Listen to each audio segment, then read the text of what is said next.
Salam sehat dan bahagia. Bersama saya Muidah CGP Angkatan 11 dari Kabupaten Banjarnegara. Kali ini saya akan menyampaikan mengenai demonstrasi kontekstual pemikiran Ki Hajar Dewantara, pendidikan berpusat pada anak. Ki Hajar Dewantara lahir di Yogyakarta pada tanggal 2 Mei 1889. Terlahir dengan nama Raden Mas Suwardi Suryaningrat. Ia berasal dari lingkungan keluarga keraton Yogyakarta. Taman Siswa adalah nama sekolah yang didirikan oleh Ki Hajar Dewantara pada tanggal 3 Juli tahun 1922 di Yogyakarta. Taman berarti tempat bermain atau tempat belajar, dan siswa berarti murid. Peta konsep yang akan disampaikan yang pertama adalah dasar pemikiran Ki Hajar Dewantara, alasan kontekstual penerapan pemikiran Ki Hajar Dewantara, relevansi penerapan pemikiran Ki Hajar Dewantara, dan tantangan serta solusi penerapan pemikiran Ki Hajar Dewantara. Dasar pemikiran Ki Hajar Dewantara yang pertama adalah kodrat anak. Pendidikan berhubungan kodrat kemerdekaan anak, yaitu kodrat alam dan kodrat zaman.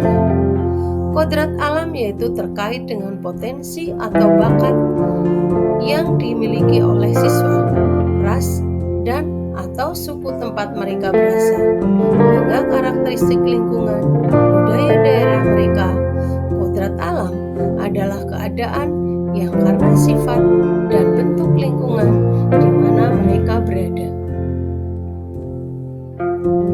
Kodrat anak sebagaimana yang dimaksud dalam pemikiran Ki Hajar Dewantara dapat diartikan sebagai potensi diri yang dimiliki oleh seorang anak, seperti potensi berpikir, potensi emosi, dan potensi fisik. Oleh Ki Hajar Dewantara disebut sebagai budi pekerti, yaitu perpaduan antara cipta atau kognitif, karsa atau afektif, dan karya atau psikomotor. Pemikiran Ki Hajar Dewantara yang berikutnya adalah tentang trilogi pendidikan, di mana trilogi pendidikan meliputi Ingarso Sungtulodo, Ing Madya Mangunkarso, Tuturi Handayani. Makna trilogi pendidikan bahwa Ingarso Sungtulodo di depan menjadi contoh atau panutan. Semboyan ini memiliki makna bahwa ketika seorang guru atau pengajar berada di depan, maka ia harus bisa memberi contoh kepada muridnya. Ing Madya Mangunkarsa adalah di tengah memberi atau membangun semangat, niat maupun kemauan. Semboyan ini memiliki makna bahwa ketika seorang guru atau pengajar berada di tengah-tengah, maka ia harus bisa membangkitkan atau membangun niat, kemauan, dan semangat dalam diri muridnya. Tuturi Handayani adalah dari belakang guru harus bisa memberikan dorongan dan arahan. Ing Madya Mangunkarsa di tengah atau di antara murid, guru harus menciptakan prakarsa dan ide, dan Ingarso Sungtulodo di depan guru harus memberikan teladan atau contoh tindakan yang baik. Pemikiran Ki Hajar Dewantara yang berikutnya adalah tentang menuntun atau among. Among memiliki makna seperti memberikan contoh baik dan buruk tanpa harus mengambil hak murid.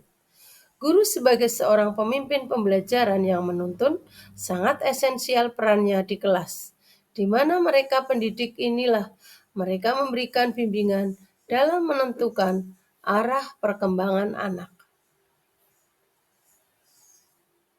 Pendidikan berpihak pada murid adalah merupakan pendidikan yang menitik beratkan peserta didik sebagai prioritas utama yang harus dilayani. Pemikiran Ki Hajar Dewantara pada pendidikan harus menghamba pada anak juga memiliki makna yang lebih luas. Seorang guru harus memiliki rasa hormat dan memuliakan anak, sehingga tumbuh perasaan senang dan bahagia dalam diri.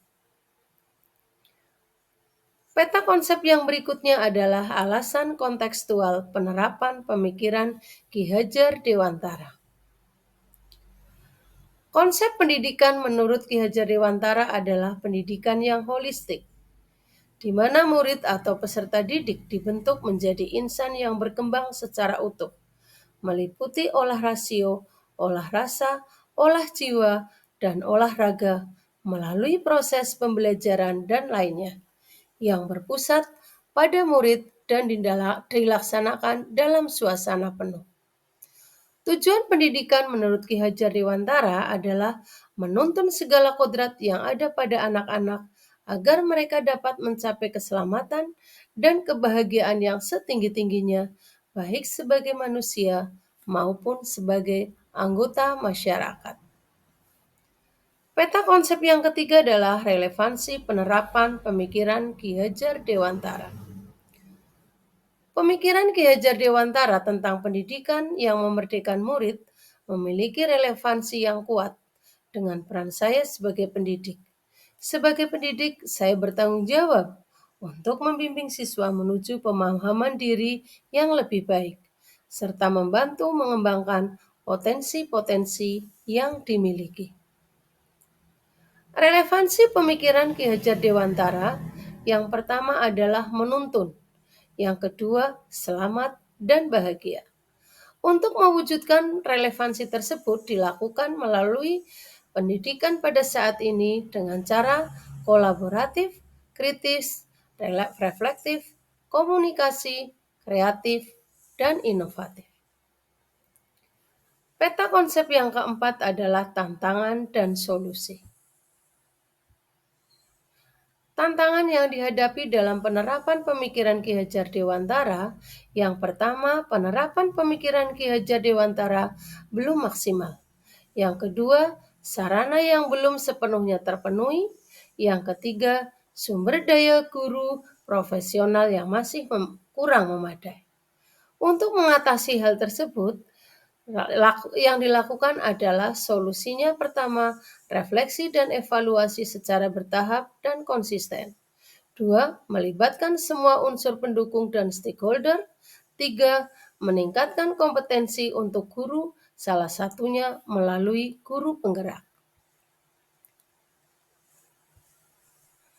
Sebagai seorang guru, saya berpesan dalam menerapkan kontekstual pemikiran Ki Hajar Dewantara, guru dan murid harus mampu menciptakan berkolaborasi agar tercipta nilai spiritual, intelektual, sosial untuk mencapai keselamatan dan kebahagiaan.